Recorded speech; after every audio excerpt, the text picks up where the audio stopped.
In poetry, things are said in a certain way that you should not just read the line, you must read both the gaps before and after the line, because most of the meaning is in the gaps always in a poetry. It's not just in the words, not prose to tell you this is it. The idea of writing poetry is to exercise your mind and your heart to feel the meaning, not just to understand the meaning from the words that are said.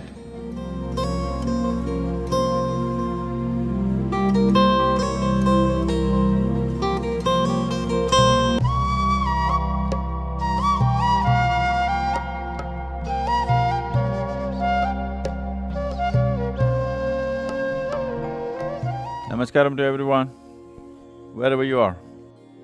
The unstructured nature of my mind naturally found succor in the ways of poetry because the nature of what was happening in my mind as a child, as a youth, could never find a logical, proper prose kind of expression because my mind was so unstructured and completely untrained or refused to be trained, whichever way you want to see it. Because of this, poetry became so much a part of my life. Probably most of the poems that I ever wrote have never been seen by anyone or read by anyone because I wrote it in a whole bunch of small sheets of paper all over the place. And I think once in a small fire accident that happened where my car got burnt, I think over 400 poems got burnt with that. So probably only… not probably, only what I have written in the last maybe… since we moved to the yoga center, in the last 20 years, probably that's all the poems that we have. Maybe a few of them, the past ones I could recollect if I could, but generally it's all that's written. Here we are at 11 degrees north in southern India. This is an ideal weather for coffee, and there are areas of South India which are mountains of coffee. I mean, they grow coffee here. During my youth, I spent a lot of time in Coorg, and these mountains are covered with coffee. This is coffee country. In another couple of months, sometime in February, January and February, the coffee goes into blossom. When the coffee plants go into full blossom, the whole mountain will turn partially white because of white flowers, jasmine-like flowers. And though the beans are invigorating, the fragrance of the coffee blossom is absolutely intoxicating and enthralling. It's very difficult to explain or articulate this experience.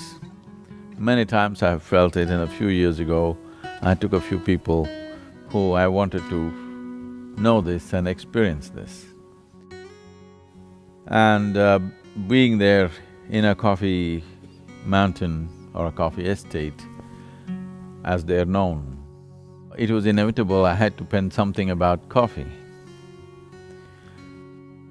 Tamil Nadu now, though not much coffee is grown here in Tamil Nadu, except in Yerkard, which is close to Salem. But Tamil people are coffee drinkers. They wake up to the day not because of the sun, mostly because of the coffee. And they kind of mastered the concoction.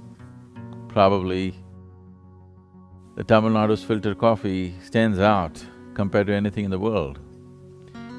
They evolved a system of getting the best out of the coffee beans. Even if you give them very low-grade coffee, they will produce great coffee. Here is an ode to coffee.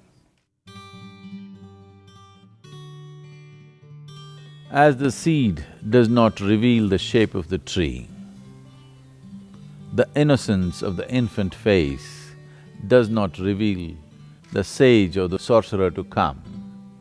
The white beauty of a blossom with the fragrance to rival the majestic jasmine does not reveal the enslaving, insane concoction of your beans.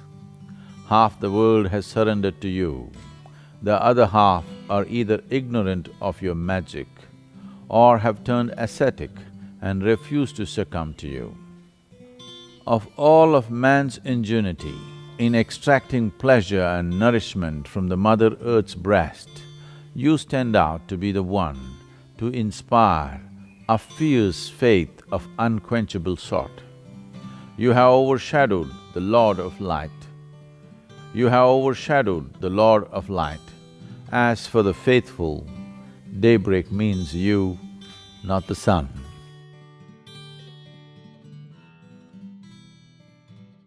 If the fragrance of coffee has woken you up, then here we are to read a few of the poems that I've penned in the last few years. And the idea and the reason behind this is, in our effort to make the presentation of spiritual process into an absolutely scientific and a logical process, that spiritual process should not defy logic, but should be rooted in logic, which is a difficult feat because the very nature of the experience does not fit into the framework of logic. But I think very successfully we have managed to find a logical expression to a completely magical experience of life. Poetry is an in-between land between logic and magic. A terrain which allows you to explore, make meaning of the magical, but still being able to have some kind of footing in the logic.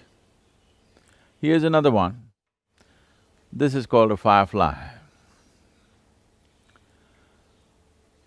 I remember I was around 9 years of age when with my family, I traveled to a place called Subramanya in Karnataka, a fabulous place which I have visited many more times later, with finding much more meaning in this place.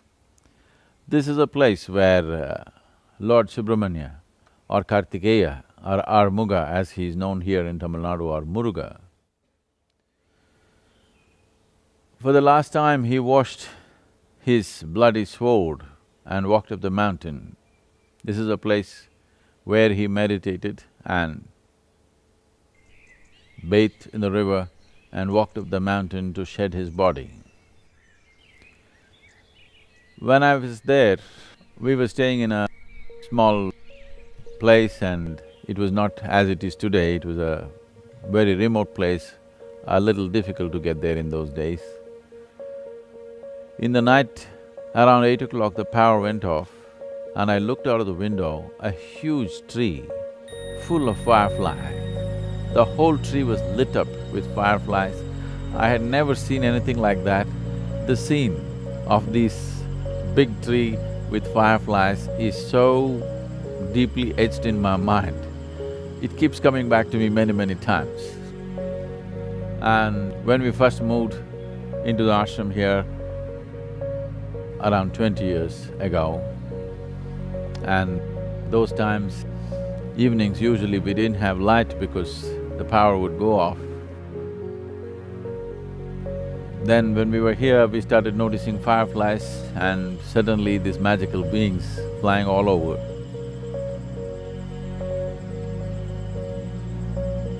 So, writing something about fireflies became very natural. Earlier, probably my poetry found a big spurt when I decided to move into a remote place. My farm was very remote from the city, and I lived there alone for days and sometimes weeks on end without any contact with outside human beings. At this time, I started writing poetry about pebbles, grasshoppers, blades of grass, just about anything, and I found each one of them was substantial subject to write about. Unfortunately, none of those things are with us today. So here's a little poem on fireflies. In the moonless night, the firefly emboldens itself to flight. In the moonless night, the firefly emboldens itself to flight. The brooding darkness mocks the spirited flight of the fly delight. The brooding darkness mocks the spirited flight of fly delight. The limitless darkness could swallow this minuscule attempt of light. The limitless darkness could swallow this minuscule attempt of light. The skeptic's cantankerous laughter swept the inner spaces within me to ask. The skeptic's cantankerous laughter swept the inner spaces within me to ask, can a firefly light the world? Can a firefly light the world? Yes, firefly am I. If life's summers have warmed you, if your inner spaces have charmed you, I could set you afire and the world too. If life's summers have warmed you, if your inner spaces have charmed you, I could set you afire and the world too.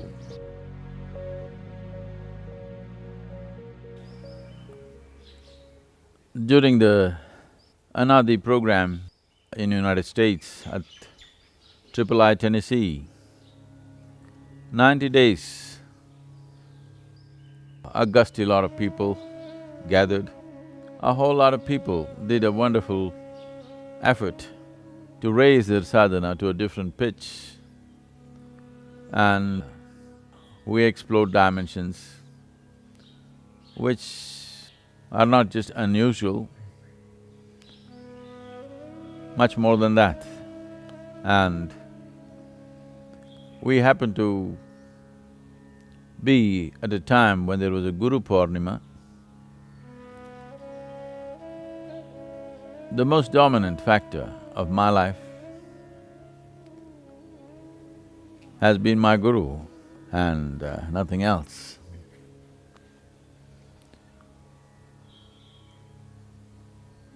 Even today in my mind,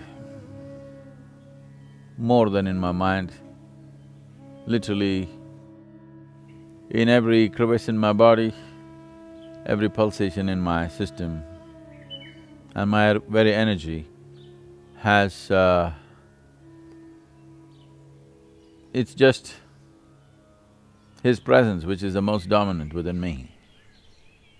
To keep it this way has been easy for me because I don't have a mind of my own.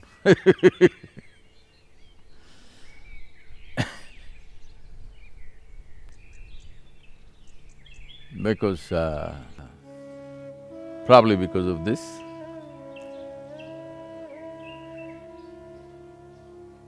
Just about everything reverberates, which is not me but way beyond me, way bigger than me.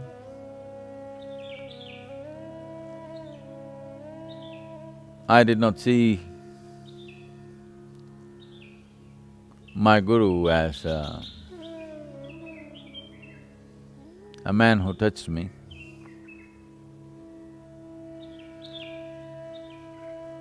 Though his touch brought me to the highest level of experience and a revelation of life and beyond.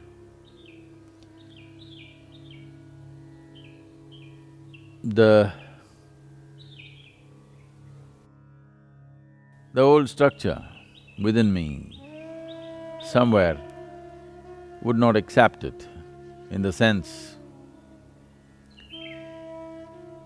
Unless it came from Adi Yogi, unless it came from Shiva himself, it's not real.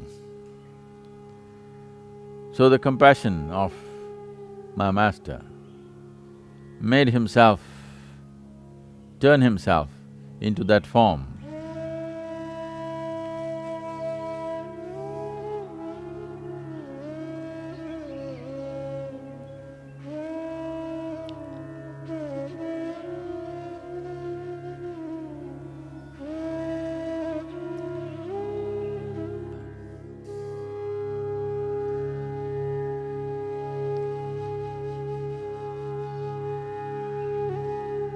I don't know if this was his act, that he turned himself this way, or that's how he really was at that time. But today and ever since,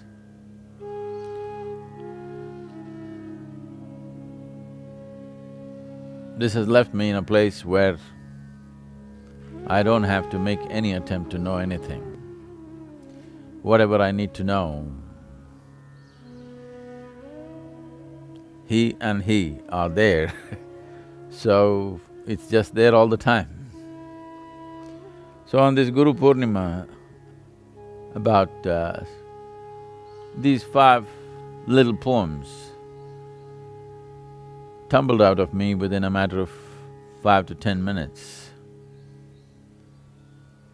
I'm not a great crafter of words. It is just that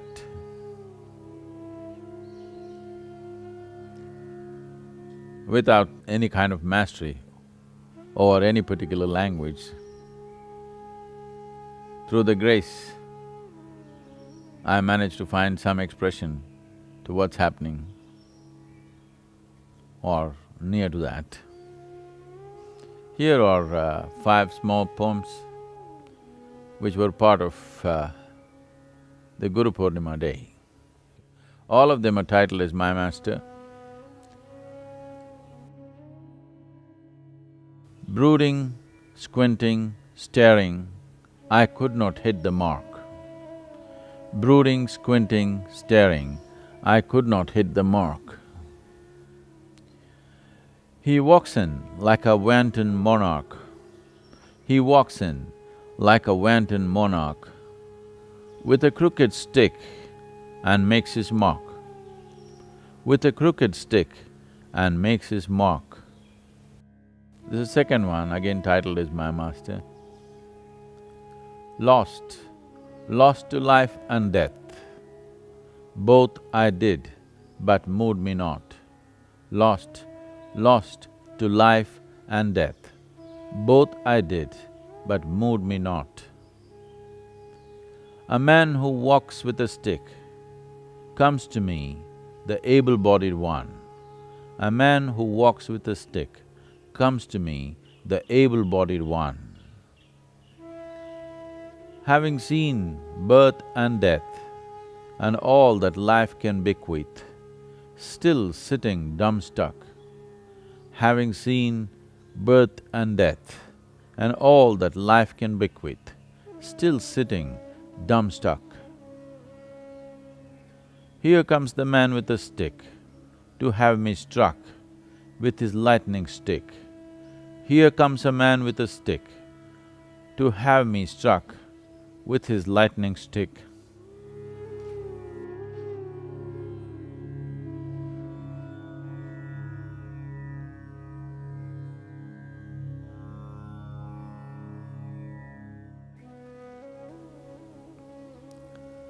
Here's the third one. I let the whole world go by, of spiritual and material, of land and sky. I let the whole world go by, of spiritual and material, of land and sky. I searched in the mother's womb and in the lover's bosom. I searched in the mother's womb and in the lover's bosom. But such a one I did not find, till I crawled to him like a worm. But such a one I did not find.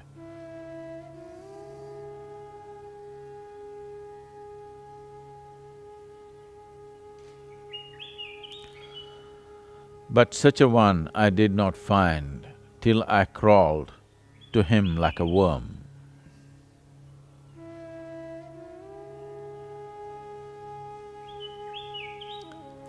There's the next one for… What can the poor guru do? All I have done is do and do. What can a poor guru do as all I have done?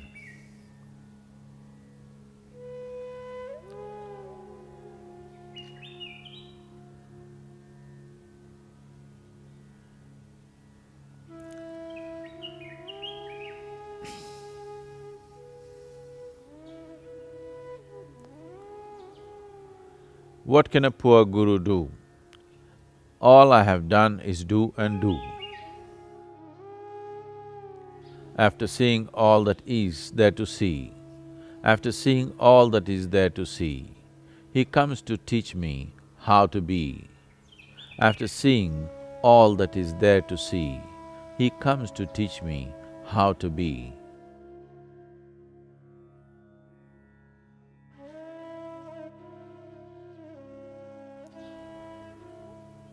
This is the last of those five.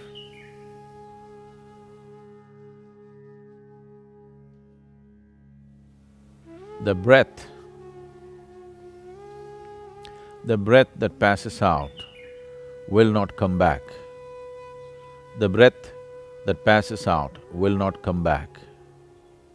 The Guru who touched and left me not and need not come back. The Guru who touched and left me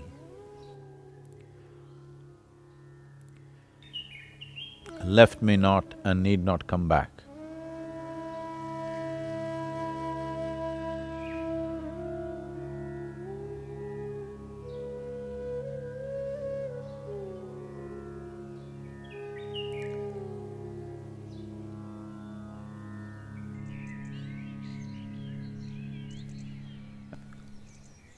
As one's awareness gains the needed sharpness or keenness, when this begins to happen, one of the first things that naturally comes into play is the breath. It's amazing how most human beings live without being aware of the breath, which is a certain level of mechanical action in the body, which is constant and continuous. It's truly amazing how so many people can live without being conscious of it. But once awareness begins to gain a certain sharpness or keenness, this is the first thing that becomes an amazing process, and no wonder breath watching, as it's known today, is probably the most practiced form of meditation. It is so basic and simple, but it comes so easy and naturally to people that it does not need any preparation. If one becomes a little conscious, naturally breath will be in the awareness.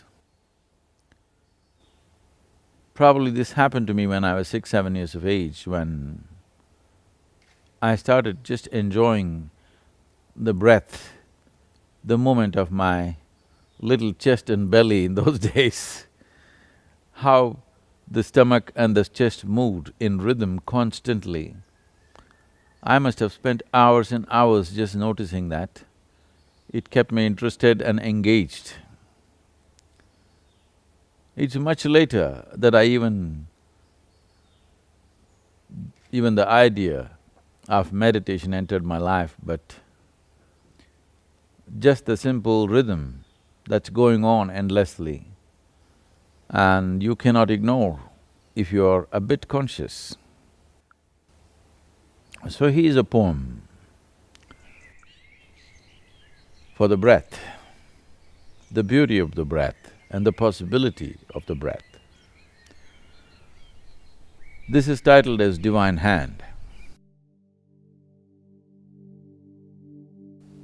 As I see the seemingly perpetual play of breath, as I see the seemingly perpetual play of breath, the breath, the maker of my body and the taker of my being, when the timely moment comes. The breath, the maker of my body and the taker of my being when the timely moment comes.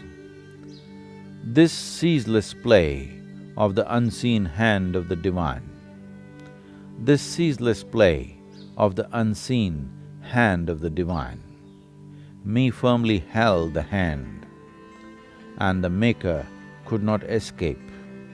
Me firmly held the hand, and the Maker could not escape.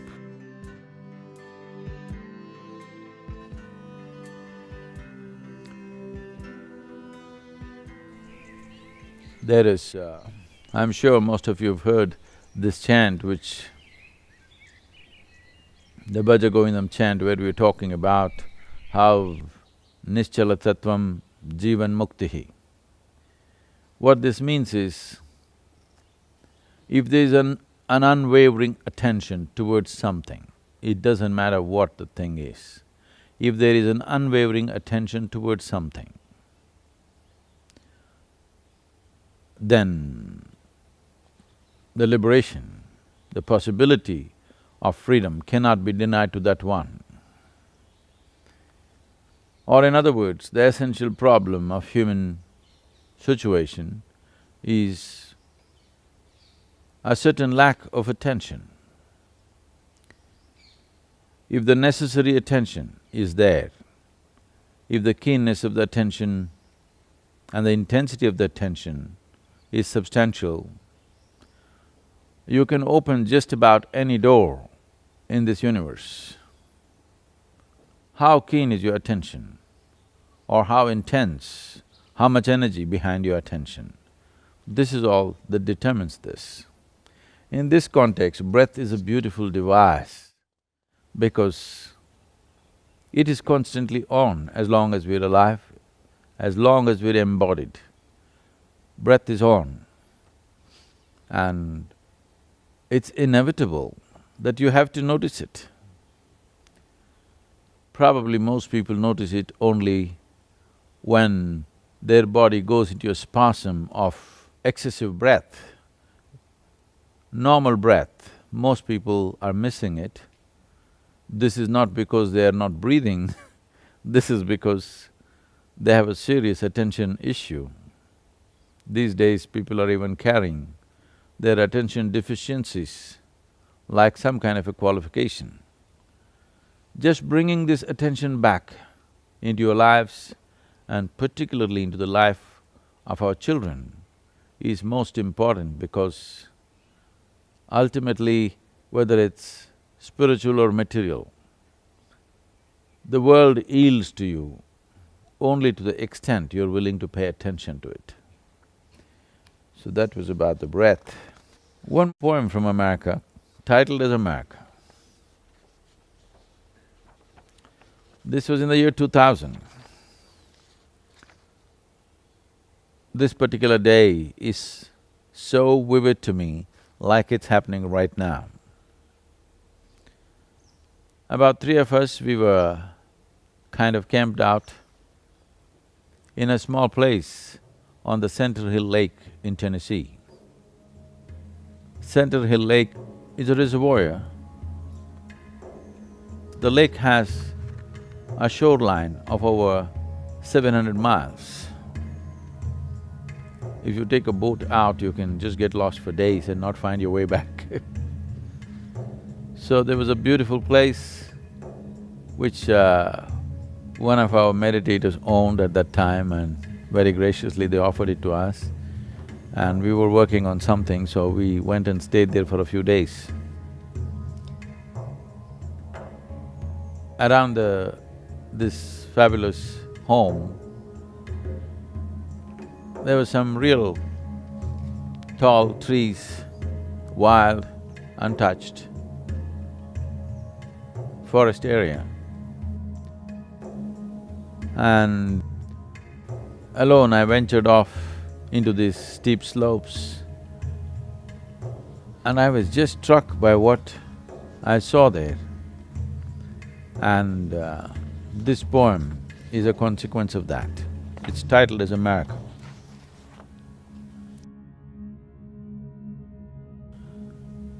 The brooding darkness of these woods fed upon the native blood. In the twisted tangle of the fallen wood, the spirit of the fallen Indian stood. The brooding darkness of these woods fed upon the native blood. In the twisted tangle of the fallen wood, the spirit of the fallen Indian stood. O brothers, your identity a mistake, those who oceans crossed did make. The greed for gold and land laid waste the spirit of wisdom and grace. O brothers, your identity a mistake, those who oceans crossed did make. The greed for gold and land laid waste the spirit of wisdom and grace. The children of those who by murder did take are taintless of their forefathers' mistake, but those who lived fed upon the milk of courage and pride stand as spirits of defeat and shame. The children of those who by murder did take are taintless of their forefathers' mistake, but those who lived fed upon the milk of courage and pride stand as spirits of defeat and shame. O the murdered and the murderous, embrace me, let me set your spirits to rest. O the murdered and the murderous, embrace me, let me set your spirits to rest. This poem is a consequence of a man who stood still probably for over 300 or 400 years, someone who was trusted by one who has a certain position of being a chief or whatever, someone whose duty and bond to keep another who was of some significance safe and well.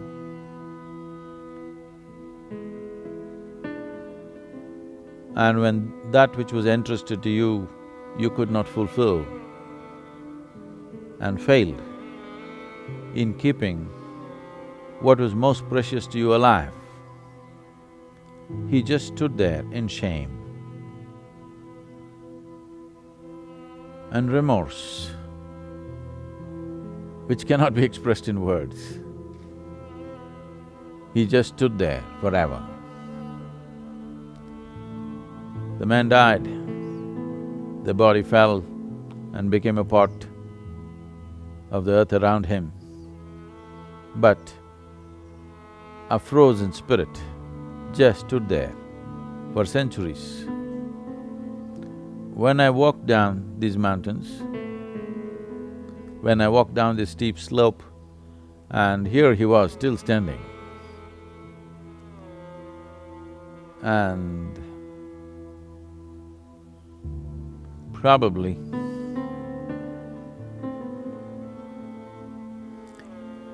it's one of the most painful moments I've experienced in my life. I have learned to always transform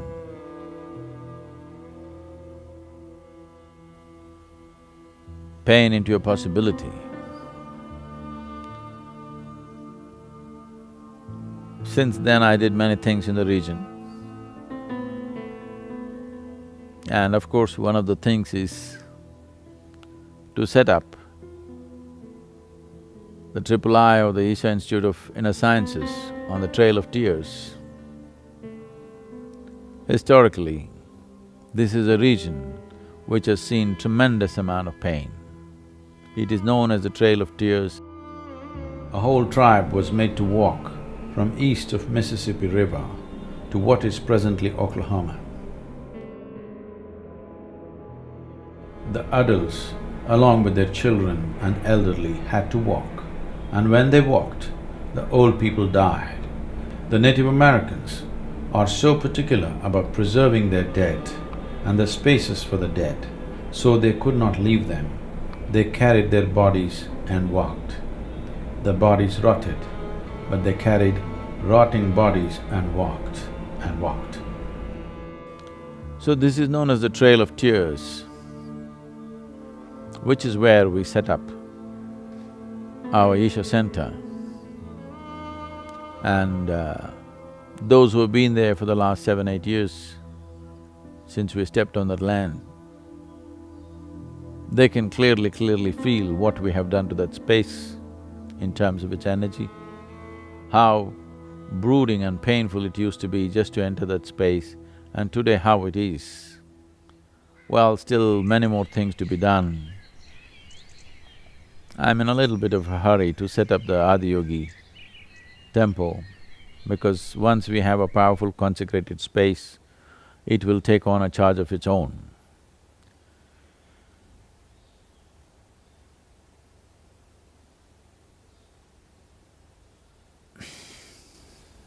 So that's about America. Here's a poem which is titled as The Untouchable. Probably this is one of the few poems which is kind of a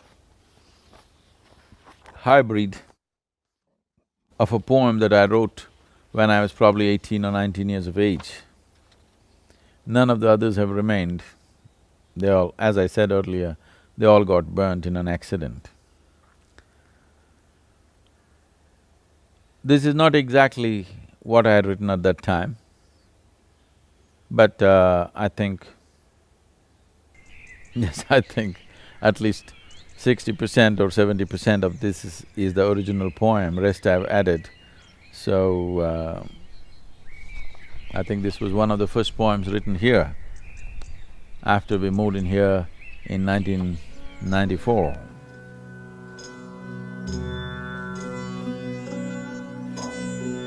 There is a land that is beyond right and wrong. When you get to that land and lie there, humans who live for bread and toil to be what they are not will strive to hide their jealousy with mocking talk, and the gods will descend to be in the company they wish to be. Once you have reached that land, beyond right and wrong, you never have to worry about making a mistake or going wrong. Once you have reached that land, beyond right and wrong, you never have to worry about making a mistake or going wrong.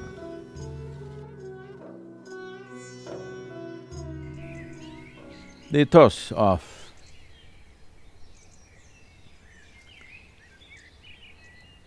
Eastern cultures, the fundamental ethos of Eastern cultures, is a watered-down version of individual enlightenment. This culture, which we refer to as the Bharatvarsh, essentially is a complex, chaotic concoction of multiple influences of enlightened beings. When these beings came, they did not teach morality, they did not teach values or ethics, but they taught them a way, a possibility.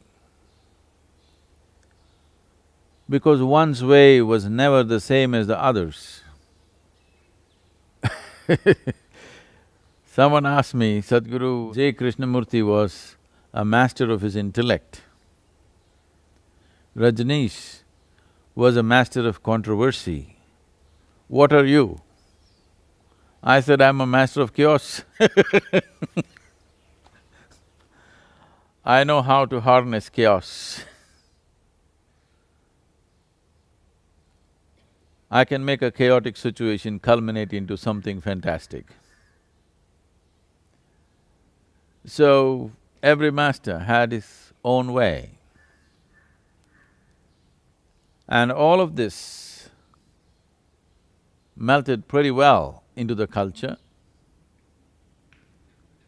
You will see, except today's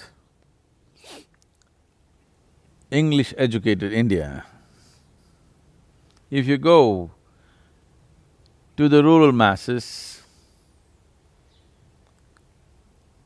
you will see if you go to a place, a Kumbh Mela is a fantastic display of this. If you go to, let's say, Kumbh Mela, a classic event on the planet, one like no other.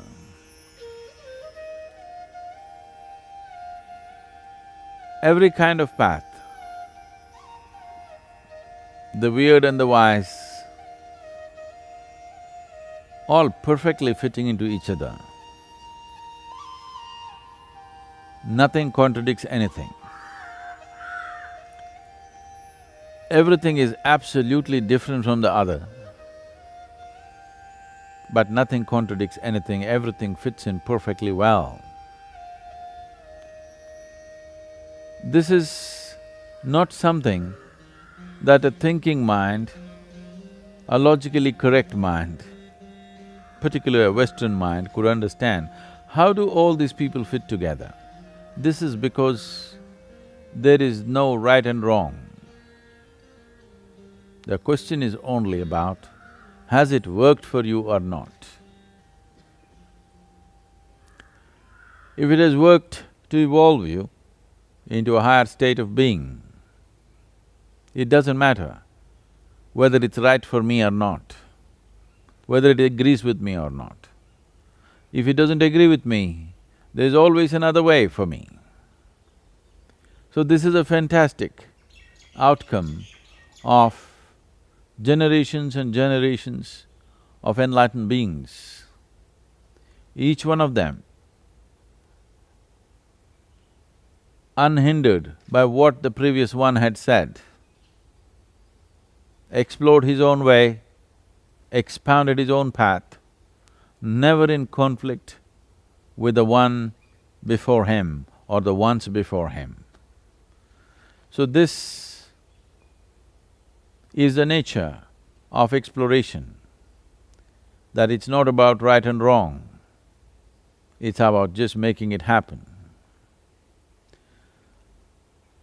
Is the white flower the most beautiful one or the red flower the most beautiful one? Such questions don't arise out here. Such questions have come from cultures which are steeped in morality, as to something has to be good and something has to be bad. In this state of making something right and making something wrong, there is no way a spiritual process can happen, because essentially spiritual process means all-inclusiveness. If you cannot embrace everything the way it is, if you have to accept some and reject some, then there will be no spiritual process. You will only have morality, no spirituality. This reminds me of a fantastic story, a situation rather, which happened in Bahubali's life. Myself and Bahubali, for a few years, had a great affair. There is a place called Gomatagiri, which is a little over 25 kilometers from Mysore city. There is a 18-foot tall statue of Gomata standing naked on top of a rock. I think it's 1100-year-old statue, which was lost with overgrowth of forest. and only about probably somewhere in late 60s, it was rediscovered. The man who rediscovered it, a simple stone cutter, an illiterate person, went there to take a stone which was appropriate for making whatever forms that he was making it of, usually some deity, and he discovered this statue which is on top of a small hill or a bunch of rocks which are around 120 feet tall, and on top of it, an 18-foot statue of Bahubali. I met this old man. He was in his 70s, still cutting stone and doing physical work. And when I spoke to him, a completely unschooled, illiterate person, he was such an amazing guy. Just having found this Gomateshwara, his whole life was transformed. He became a great devotee. A simple stone cutter turned into a fantastic devotee, and I met him probably 83 or 84 when I was there, and I conducted a few programs and spent a certain amount of time in Gomatagiri. There are any number of things I can say about this place because so many things happened there. This was a time, after 1982, my own experiences had blossomed, and but I was trying to find articulation to what was happening within me. It was a very crucial time where Gomateshwara came into my life.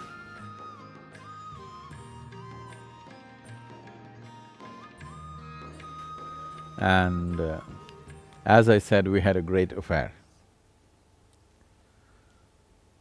So there is a wonderful situation in Gomata's life.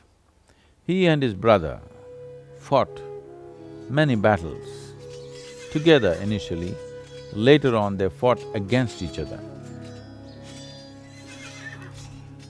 After having a bloodbath, after having slaughtered thousands of people, one day Bahubali or Gomata realized, what is the point of all this bloodshed? And he went and stood in penance, naked, just there. You'll always see the statues of Gomata standing naked with vines going up his legs or his body to show that he stood there for a very long time.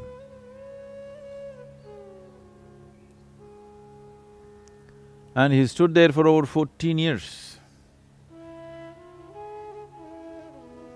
Everything that he could do with himself in terms of purifying himself, he had done, but still he could not attain. When a yogi came by, a sage of great attainment came by, Gomata looked at him and just one teardrop slipped out of his eyes. This one teardrop was a question mark. What is it? I've done everything that I can do. What is holding me back? That's a question, an unuttered question, just a teardrop to ask this question to the yogi, what is holding me back? I've done everything that I know. Then the yogi said, you have brought a false sense of humility into you. You are a king, but now you're willing to bow down to a beggar on the street. You're willing to bow down to any creature on the planet. You're willing to bow down to an inanimate rock. You have made yourself like this, it's wonderful, but I see you are incapable of bowing down to your brother with whom you have a fight. It is this falseness of humility which is holding you back. This was the moment of attainment for Bahubali. Within himself, he did bow down to his brother and he attained. This is a very beautiful story because this is how human beings are held back. It's not some great things. One little thing that you can't clear from your karmic space just holds you back. Is this not unfair? How many things I did, one thing holds me back. Right now, if your little finger gets stuck to this pillar, I've freed my whole body, but my little finger is stuck. Can I go somewhere? I cannot go somewhere. That's how it is. So,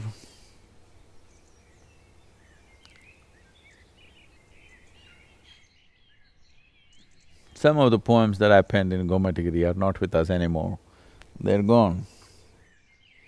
So this untouchable poem which we just read,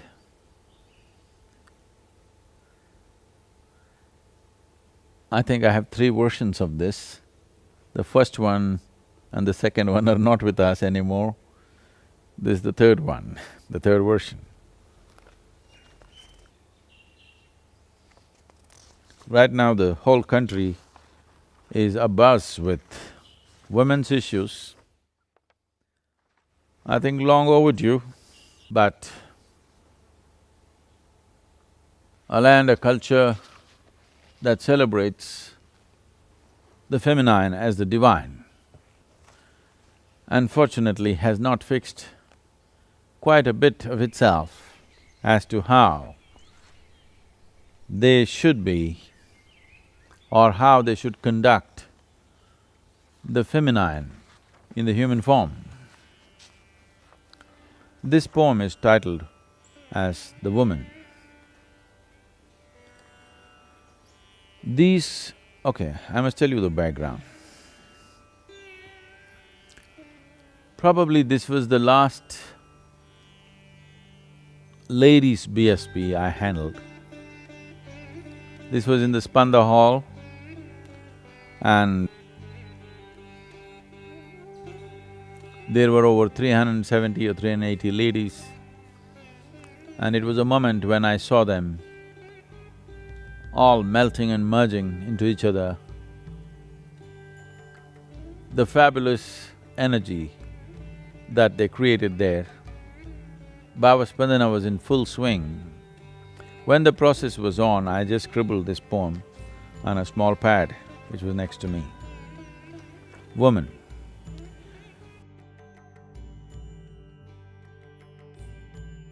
These creatures of the moon, in such delicious swoon, the sun and me, not the only boon to these creatures of the moon.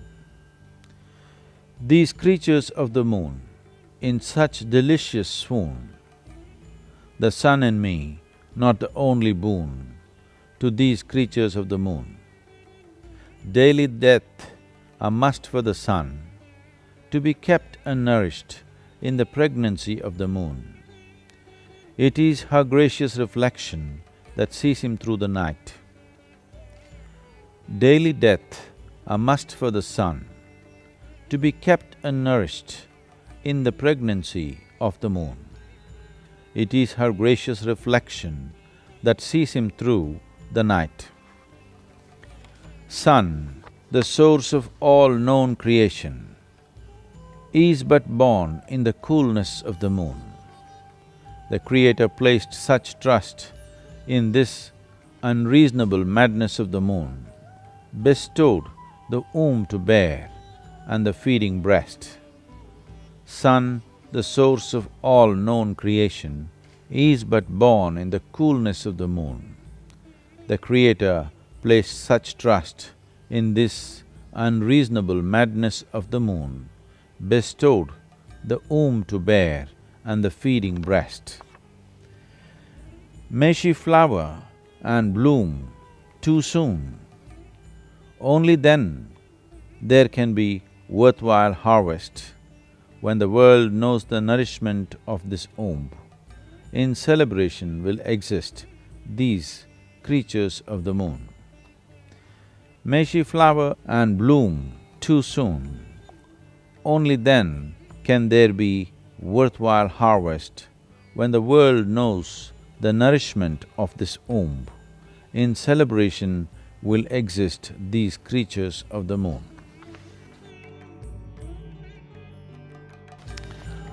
I think we'll leave the poems there.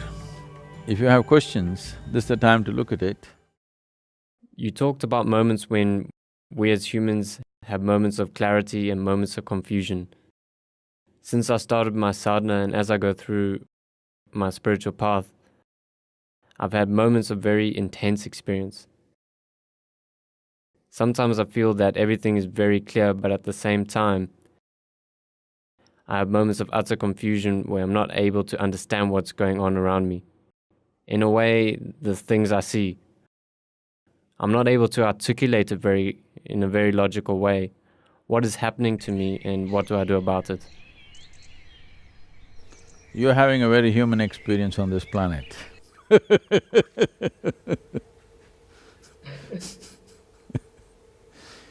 The problem with the human being is human beings are given an intellect to foray and explore so many things which are not yet their domain. A fish just remains in its water space,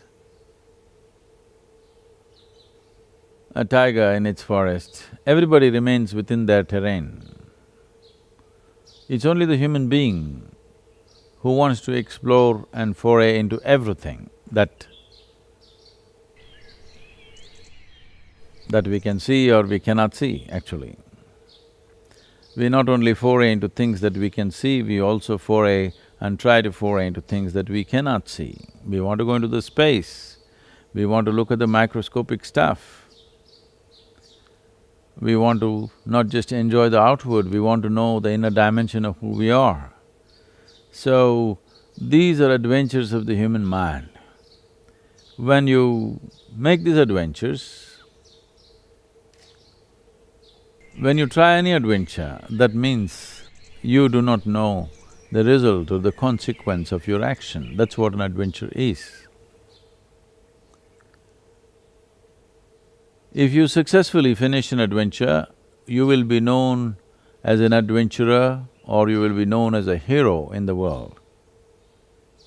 If you are not successful in your adventure, you would be dismissed off as a fool who did not have the sense to stay away from what you should stay away from. So, the essence of our adventure or how adventure will be perceived simply depends on the success rate that you have. So naturally, when you foray into dimensions, either physically, psychologically, emotionally, whichever way, a certain amount of confoundedness is there.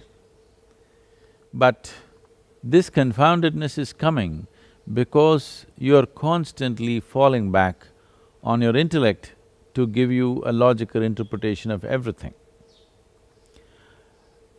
Confusion essentially comes because you already have conclusions about something. If you have no conclusion about anything, there will be no confusion either.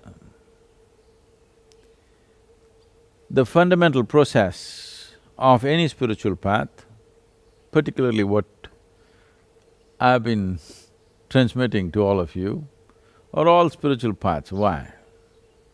Is that you don't make conclusions. Because if you make conclusions in one space, when you move to another space, the same conclusion which gave you comfort and confidence will cause enormous amount of confusion. So the idea is to just perceive, to live, to experience, not to conclude.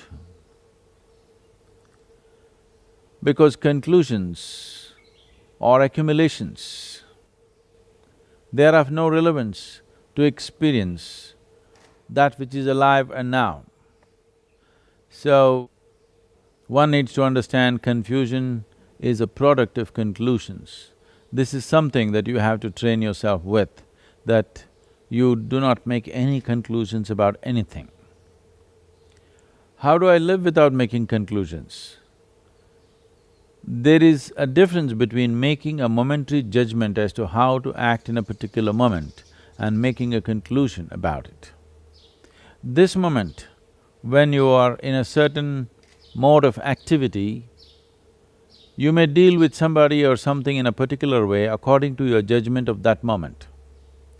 That moment's judgment need not carry with you as a conclusion or as an accumulated knowledge that you carry to the next moment or to the next day or wherever.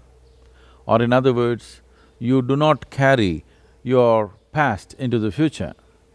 The moment you do this, confusion is a natural product of these type of conclusions that you're continuously drawing.